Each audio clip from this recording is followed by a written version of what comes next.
minhas dores, ó Senhor, permanecei junto de mim. Estimado diácono, queridos irmãos e irmãs, celebramos nesta Santa Liturgia o primeiro domingo da Quaresma. Tempo este na liturgia que começamos na última quarta-feira, a quarta-feira de cinzas, que nos convida a nos voltarmos de maneira profunda ao Senhor, num sentido de uma busca constante, verdadeira, sincera de conversão. Converter o nosso coração para assim celebrarmos devidamente os mistérios pascais de nosso Senhor.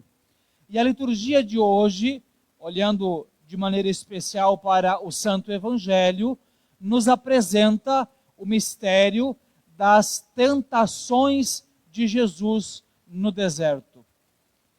Logo no início já do Santo Evangelho, o Senhor já nos ajuda a compreender, a meditar e também a entender uma realidade que nos alcança, que nos atinge com certa constância e que muitas vezes nós não compreendemos e não acolhemos.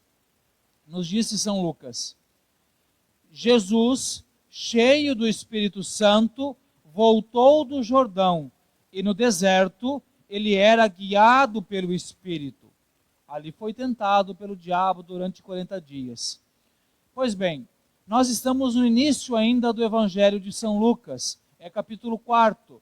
E o Evangelho que nos é apresentado hoje, ele está em sequência ao mistério do batismo de Jesus. Vamos lembrar, Jesus vai ao encontro de João Batista, lá no Rio Jordão, é batizado por João Batista no Rio Jordão, aí o céu se abre, o Espírito Santo vem sobre Jesus e uma voz o confirma como o Filho querido, o Filho amado de Deus Pai.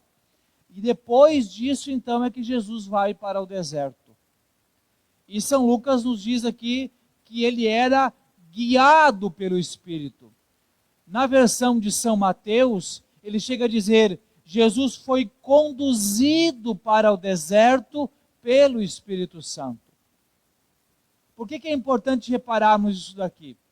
Porque quando nós nos deparamos com os nossos desertos, com as tentações, com as dificuldades, com as privações e provações que vão chegando à nossa vida, muitas vezes a gente vai naquele pensamento: mas por que isso está acontecendo? Será que Deus me abandonou?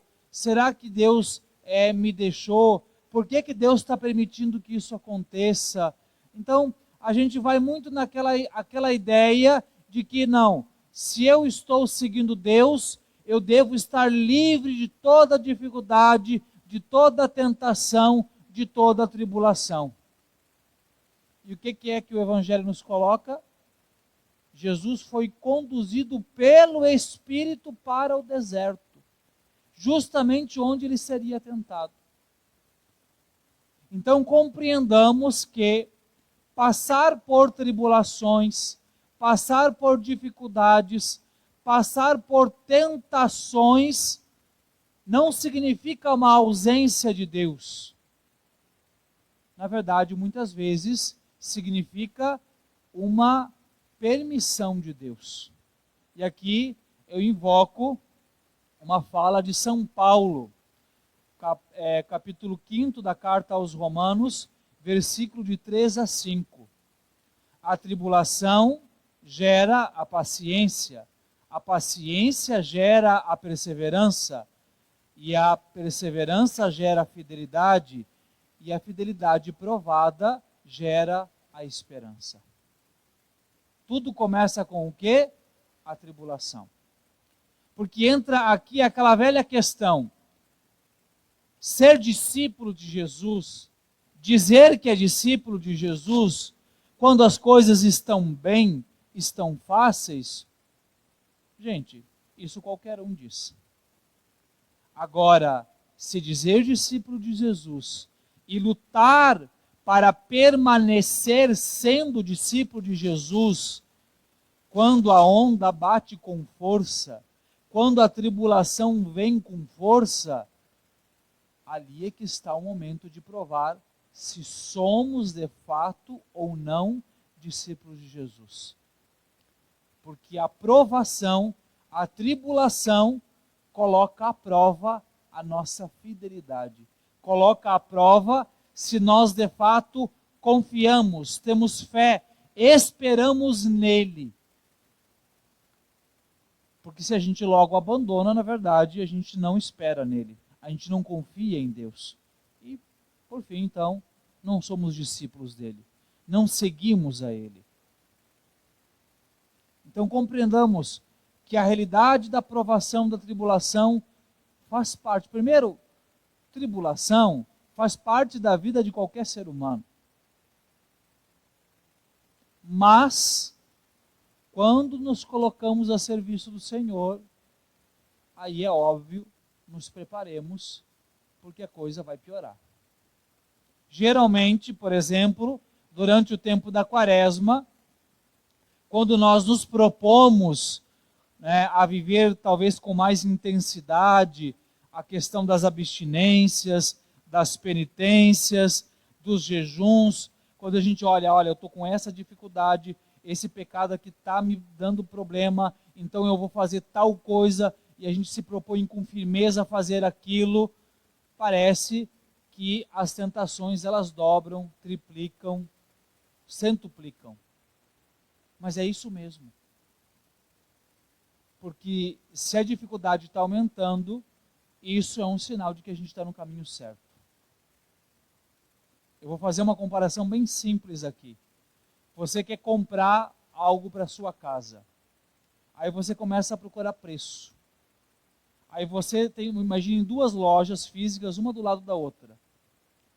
Aí você vai lá, numa está um preço, na outra está R$50 a menos. Aí é claro, você quer economizar, você começa a negociar com os vendedores. Geralmente, quando um vendedor vê que está perdendo a venda, ele começa a encher de propostas. Não, mas tem isso, mas tem aquilo, mas tem essa condição. E geralmente são coisas bobas que não fazem tanta diferença. Mas ele faz de tudo para quê? Para te convencer que comprar com ele vai ser melhor. Então, quando, por exemplo, na Quaresma, a gente se propõe a voltar o coração para Jesus, o inimigo vê que está perdendo, e aí ele começa a aumentar as propostas, é isso. Por isso que as tentações aumentam. É que entra uma velha historinha, eu creio que muitos de vocês já ouviram, mas vale a pena retornar, uma historinha que diz que um homem, ele estava sentado em cima de um muro, de um lado era o inferno e do outro lado o céu. Do lado do céu, os anjos faziam uma propaganda tremenda, fulano, vem para cá, não fica aí, e tentando convencer ele a todo custo a ir para o lado do céu. Do outro lado do muro, o demônio estava sentadinho numa cadeira daquelas espreguiçadeiras, de perninha cruzada, tranquilo. Aí o homem estava, por que os anjos estão fazendo esse esforço todo para me convencer para o lado deles, e o demônio está lá sentado, nem bola me dá. Aí ele perguntou para o demônio, olha, os anjos do lado de cá estão fazendo todo tipo de propaganda, de convite para mim ir para lá, e por que você está quieto? É porque o muro é meu. Quando a coisa está muito tranquila, desconfie. Então, para início de conversa, vamos compreender isto. E aí agora então passamos a examinar as tentações de Jesus e entender como elas também nos alcançam. Mas eu gostaria de propô-los a olharmos para essas tentações, não nos colocando no lugar de Jesus simplesmente. Entendam, por favor, o que o padre vai dizer. Mas vamos tentar nos colocar do outro lado. No lugar onde está o demônio tentando Jesus. não para sermos um demônio. Mas por quê? Porque o modo como o demônio tenta Jesus, muitas vezes pode ser o modo como nós nos relacionamos com Jesus, buscamos a Jesus. E isso acaba constituindo para nós uma tentação, ou seja, o que eu quero dizer, muitas vezes o modo como nós buscamos Jesus não é o modo como alguém que quer seguir o Senhor e encontrar a salvação, mas pode acabar sendo o modo como alguém que simplesmente quer buscar as suas vantagens. Então, a primeira tentação, o demônio convida Jesus a transformar a pedra em pão. Afinal de contas, Jesus já estava jejuando há 40 dias e, obviamente, estava com fome. Aqui entra, numa palavra, a tentação do materialismo. Quantas vezes, talvez, nós nos aproximamos de Jesus imbuídos da tentação do materialismo. Ou seja, eu busco Jesus porque eu quero a satisfação dos meus bens materiais. Eu busco Jesus porque eu quero o conforto. Eu busco Jesus porque eu quero uma vida boa. Eu busco Jesus porque eu quero, enfim, a satisfação, a prosperidade. Se nós buscamos Jesus para isso, que tipo de discípulos nós somos? Quantas vezes nós ouvimos por aí, inclusive, alguns jargões, não, se você fizer isso, Deus vai te honrar, Ele tem que te honrar. Espera aí, eu não vi na Sagrada Escritura nenhuma cláusula de contrato que diga que se você fizer isso ou aquilo, Deus tem que te honrar com uma casa, com um carro, com uma viagem, com um emprego ou com qualquer coisa que seja. Mas olha como muitas vezes nós podemos, na verdade, acabar cedendo a essa questão do materialismo. É claro, gente, eu não estou dizendo que nós não devamos buscar ter uma vida digna, com tudo aquilo que o trabalho e a providência de Deus há de nos conseguir. Mas o cuidado é com a tentação de transformar-nos Jesus como se ele fosse uma espécie de mantenedor. Ah, eu quero isso, então eu vou lá pedir para ele, eu vou lá buscar nele. Não é só de pão que vive o homem, mas de toda a palavra que vem da sua boca.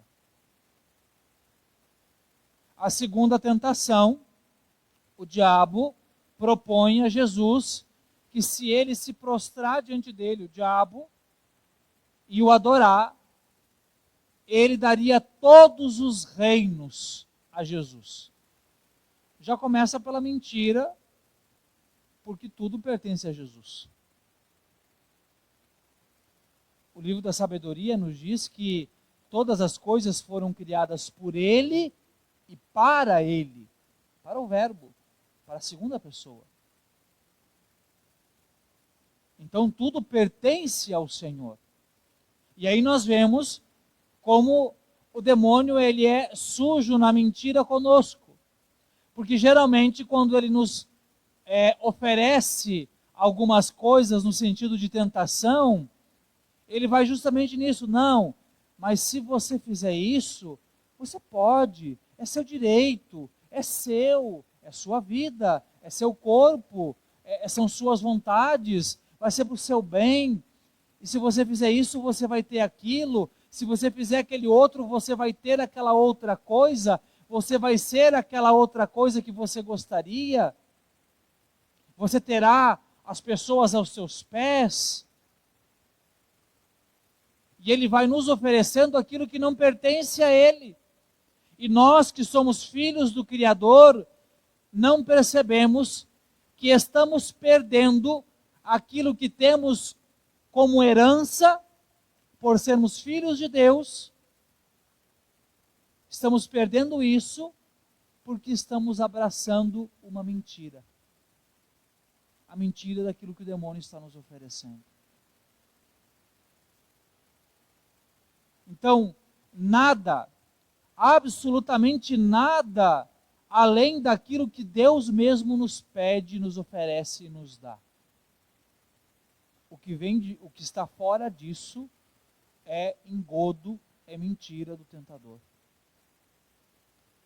Mas aqui entra, também numa palavra, a questão da tentação do populismo.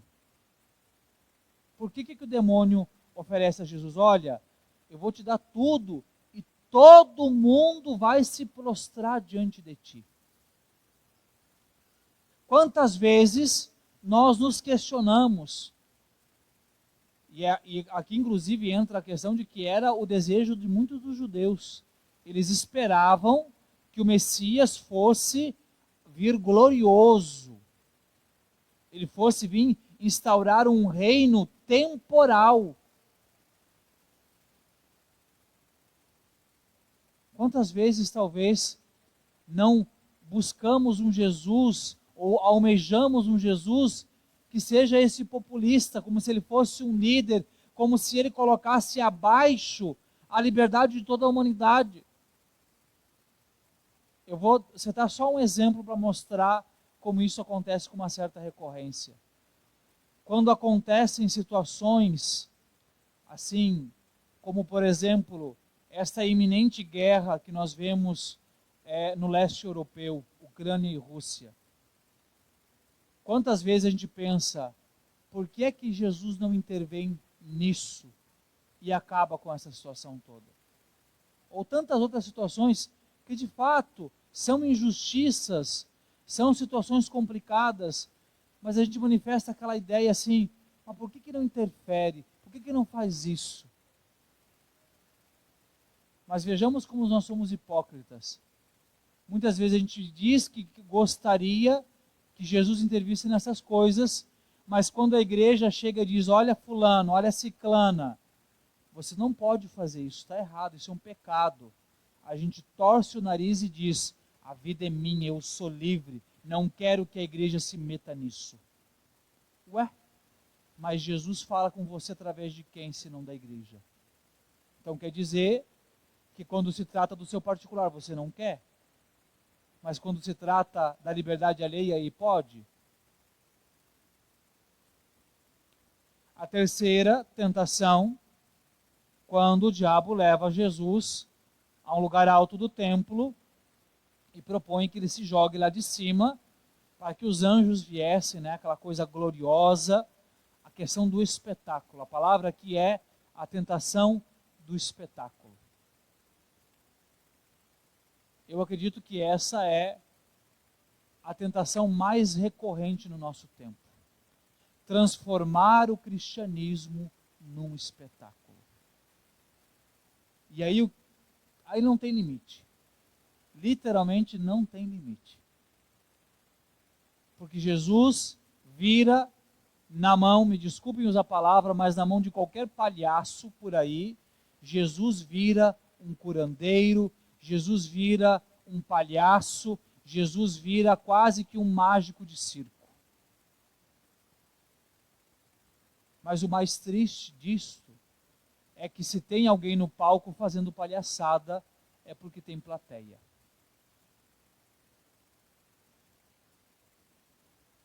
É porque tem quem busca isso. Ou seja, é porque tem alguém que busca um Jesus que produza espetáculos.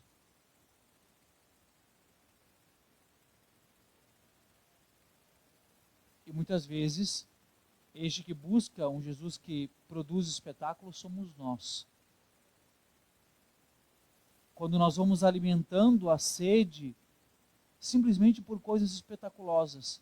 E eu vou citar aqui, vou colocar uma comparação, um exemplo bem simples para deixar isso claro. Volta e meia aparece em rede social uns tipos de postagem assim, tem uma nuvem em tal formato, no pôr do sol, e isso é um sinal de que Jesus está voltando. E o pessoal compartilha e manda e faz e acontece. Como se aquilo fosse, nossa, é de fato algo miraculoso. Jesus está voltando.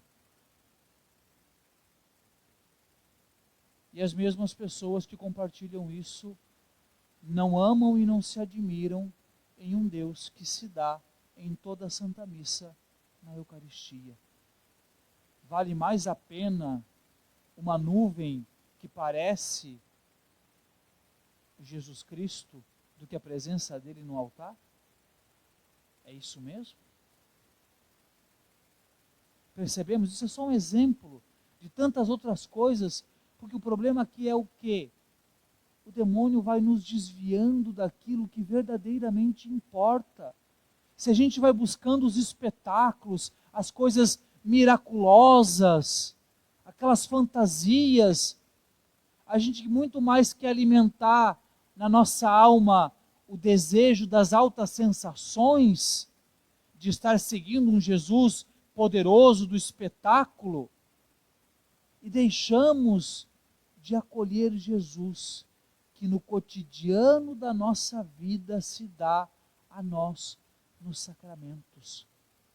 E que aqui, nos sacramentos, realmente nos salva, nos redime.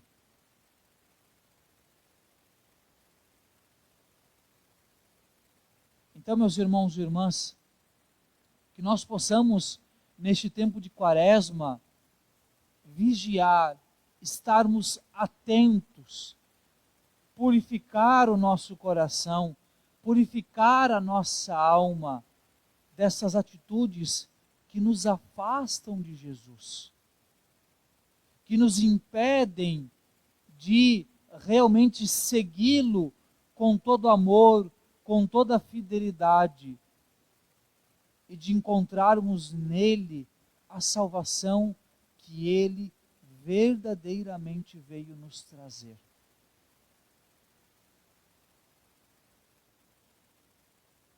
Procuremos, talvez, para colocar aqui um sentido prático, colocar 3 palavras como antítese a estas 3 tentações. Como antítese do materialismo, a pobreza. Quando eu falo em pobreza, vamos entender, é o despojamento, o desapego, a liberdade diante das coisas. Então, como antítese do materialismo, a pobreza. Como antítese deste populismo, a humildade. E como antítese do espetáculo, a simplicidade. E eu reforço essa terceira, com algo que eu já disse alguns dias atrás.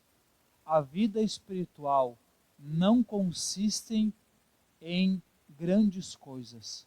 A vida espiritual, e portanto seguir Jesus, consiste em pequenas coisas cotidianas, bem vivida todos os dias. Um sim simples no cotidiano da sua vida, família, trabalho, amigos, estudo, igreja, sacramentos. A vida espiritual consiste nisso. Por isso, simplicidade. E que assim nós possamos viver vigorosamente esta Quaresma e termos verdadeiramente uma vida nova com a Páscoa de nosso Senhor.